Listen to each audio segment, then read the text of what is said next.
আরে এখন কত খোদ বাইতেছ না আমার সোর মনে কি বইলাম আর ওই না শুন আমি তো এডে ভাবতাছি অনকা যে হুজুরে খুতবা চলতেছে এখন না, জুমার না। নামাজের, এখন তুমি কি মসজিদে ঢুকে নামাজ পড়বা নাকি বসে যাবা? হ্যাঁ এটা জি ভাই, এটা কিন্তু অনেকেই ভুল করে। সমাজের অধিকাংশ মানুষ দেখবেন যে জুমার দিন খুতবা চলাকালীন অবস্থায় মসজিদে ঢুকে বসে যায়।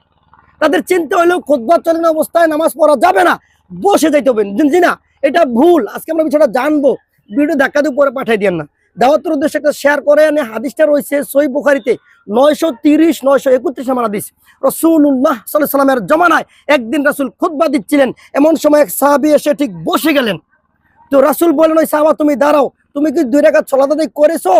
বলে না আল্লাহ রাসূল করি নাই। তখন রাসূল বলেন তুমি দাঁড়াও, 2 রাকাত সালাত আদায় করো, তারপরে বসো। অতএব আমাদের উচিত হবে জুমার দিন সমাজে যে চলমান অধিকাংশ মুসল্লি এসে নামাজ পড়া যাবে না বলে বসে যায়, এটা করা যাবে না।